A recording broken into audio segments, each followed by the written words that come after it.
दोस्तों, इल्तिजा मुफ्ती को क्या हो गया है? इल्तिजा मुफ्ती इतने गुस्से में क्यों हैं? और जिस तरह से वो एनसी और बीजेपी पर हमलावर हैं, इससे साफ जाहिर हो रहा है कि कहीं ना कहीं पीडीपी को यह एहसास हो गया है कि पीडीपी का आवाम के मुद्दे के हक में आवाज़ उठाना कहीं ना कहीं पीडीपी को सपोर्ट से हमकिनार कर रहा है। पीडीपी की सपोर्ट बढ़ रही है, पीडीपी की सियासी ज़मीन मजबूत हो रही है। हालांकि आपको याद है कि जब असेंबली इलेक्शन अभी हुए थे तो पीडीपी की हालत बहुत ख़राब थी। उसमें पीडीपी ने महज 3 जो है उसके एमएलए जीत कराए थे, लेकिन जो बाई इलेक्शन हुआ उसमें पीडीपी की जीत ने, आगा सैयद मुंतज़िर की जीत ने पीडीपी को एक नए हौसले से जो है भरपूर कर दिया है। आज हम दरअसल ये सवाल क्यों उठा रहे हैं, आपको हम कुछ अहम बयानात आज इल्तिजा मुफ्ती के सुनाने जा रहे हैं। इल्तिजा मुफ्ती की जो तेवर हैं, जो उनके बयानात हैं, जो उनका तीखा हमला है, और तीखा हमला किसके खिलाफ? बीजेपी के खिलाफ, नेशनल कॉन्फ्रेंस के खिलाफ, वज़ीर आला उमर अब्दुल्ला और उनकी क़यादत के खिलाफ। दरअसल इल्तिजा मुफ्ती जो महबूबा मुफ्ती की साहबजादी हैं, उनकी बेटी हैं, उन्होंने हालांकि हाल में एक इंतखाब भी लड़ा था लेकिन वो जीत नहीं पाई थी बहरहाल, लेकिन वो अपनी पूरी तैयारी कर रही हैं और अवामी मुद्दे को वो किसी भी मौके से छोड़ना नहीं चाहती हैं। इल्तिजा मुफ्ती ने लवायपुरा में मीडिया के सवालों का जवाब दिया, और जिस अंदाज में जवाब दिया, जिस तरह के मुद्दे उन्होंने उठाए, उसको गौर से सुनना, जानना, समझना ज़रूरी है, ख़ासतौर से जम्मू कश्मीर के आवाम के लिए। इल्तिजा मुफ्ती ने सबसे पहले तो ये कहा कि जम्मू कश्मीर में हम हिंदुत्व की जो राजनीति है उसको चलने नहीं देंगे। उनका कहना था कि हिंदुत्व की राजनीति हम जम्मू कश्मीर में नहीं चलने देंगे और किसी भी तरह की ज़ोर ज़बरदस्ती जो है उसे हम कबूल नहीं करेंगे, जम्मू कश्मीर के आवाम कबूल नहीं करेगी, चाहे वो कोई नारा हो या कुछ भी हो। इसके बाद उन्होंने कहा, नेशनल कॉन्फ्रेंस को सीधे सीधे उमर अब्दुल्ला की सरकार को निशाने पर लिया और कहा कि उमर अब्दुल्ला सरकार जो लोगों को गुमराह कर रही है। फिर उन्होंने ये कहा कि मुल्क में ऐसा माहौल बन गया है, जम्मू कश्मीर में ऐसा माहौल बन गया है कि आपको बात करने तक की आज़ादी नहीं है। क्या यही डेमोक्रेसी है? ये सवाल उठाया। फिर उन्होंने ये भी कहा कि आप हर बात के लिए क्यों और कब तक आखिर पीडीपी को जिम्मेदार ठहराते रहेंगे। उनका कहना था कि जिस तरह से बीजेपी जो है हर मामले के नेहरू को जिम्मेदार ठहराती है, वैसे ही जम्मू कश्मीर में पीडीपी को जिम्मेदार ठहराया जाता है।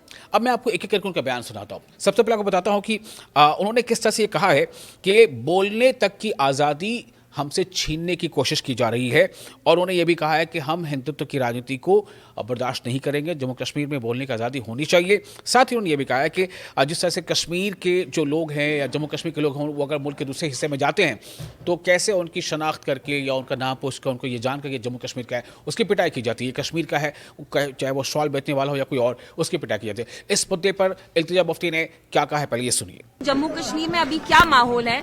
3 दिन पहले ही इन्हें वीपीएन तक बैन किया, तो यहाँ बात करने की आजादी नहीं है। और जो सरकार यहाँ चुनी गई है 1 साल पहले, वो भी कुछ काम नहीं कर रहे हैं। काम करने की बात छोड़िए, वो अपनी आवाज तक नहीं उठाना चाहते। तो लोगों में नाउम्मीदी है, नाराजगी है, तो उसको एड्रेस करने के लिए आज हम यहाँ जो नूर साहब रहे, उनने शाल्टिंग में लावेपुरा में एक बहुत अच्छा कन्वेंशन रखा। खुद उनके एलाइज जो हैं औरतों के हिजाब और निकाब निकाल रहे हैं। तो you know what is happening here. यहाँ हिंदुत्व भी हम नहीं चलने देंगे। अगर आप हमें फोर्स करेंगे जय श्री राम बोलने के लिए, अब ये भारत माता की जय बोलने के लिए, we are not going to be force to do that. हम देख रहे हैं Kashmiri students, Kashmiri shawl vendors को हिमाचल में, हरियाणा में कैसे उनकी मार पिटाई की जा रही है। तो यहाँ आपका हिंदुत्व भी हम नहीं चलने देंगे। तो सुना आपने, ये थे इल्तिजा मुफ्ती के तेवर। इल्तिजा मुफ्ती महबूबा मुफ्ती की बेटी।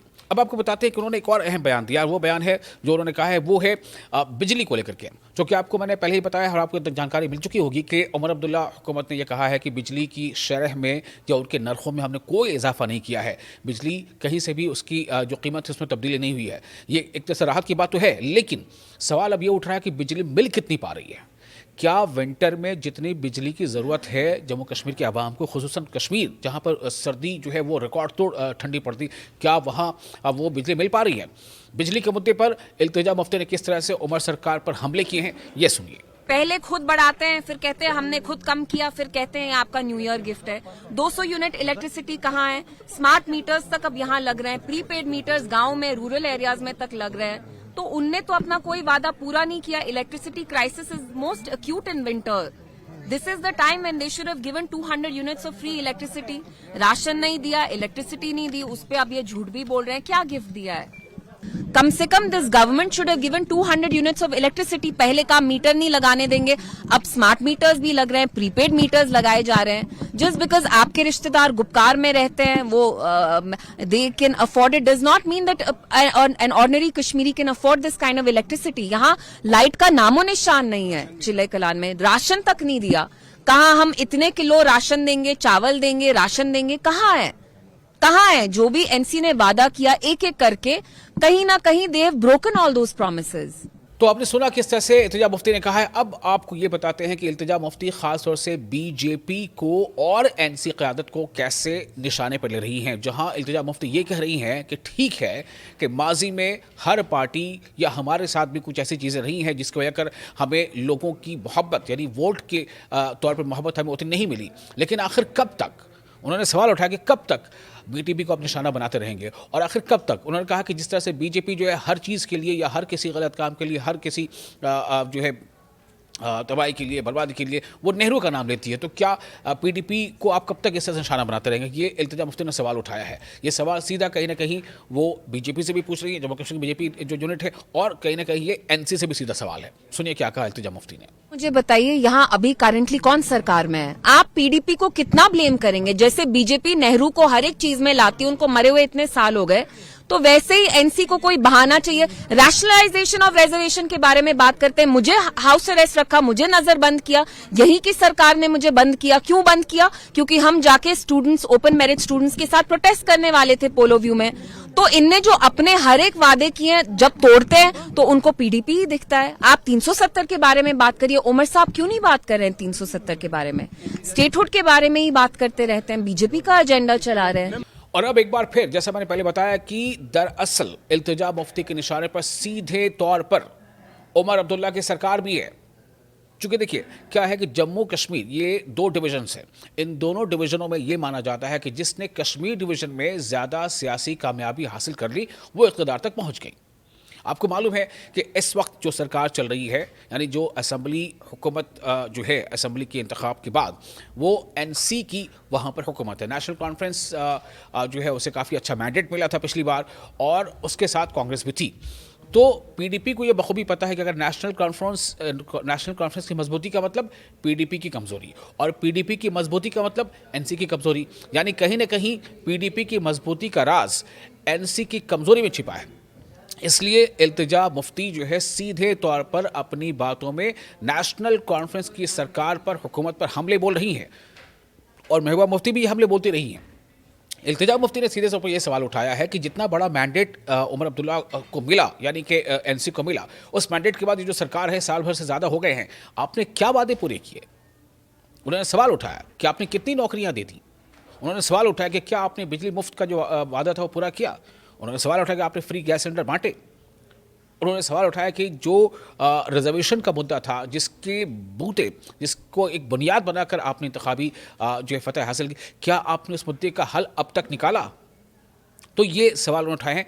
ये सुनिए आप इल्तिजा मुफ्ती के हमले को, किस तरह से वो एनसी से और एनसी क़यादत से सवाल पूछ रही है। तो आप देखिए, एनसी सरकार जो है, उनने कहा था कि हम 1 लाख नौकरियां देंगे। 1 लाख नौकरियां नहीं दे रहे।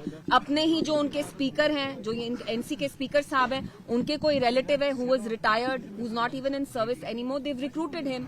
तो नौकरियां ये अपने लोगों को ही दे रहे हैं, and they are breaking every rule. तो अपने रिश्तेदारों को नौकरियों देने का इनने काम ठान लिया। जो नौजवान है उसको तो कोई नौकरी नहीं मिल रही, रैशनलाइजेशन ऑफ रिजर्वेशन भी नहीं किया है। So they are breaking every promise that they have made to the people.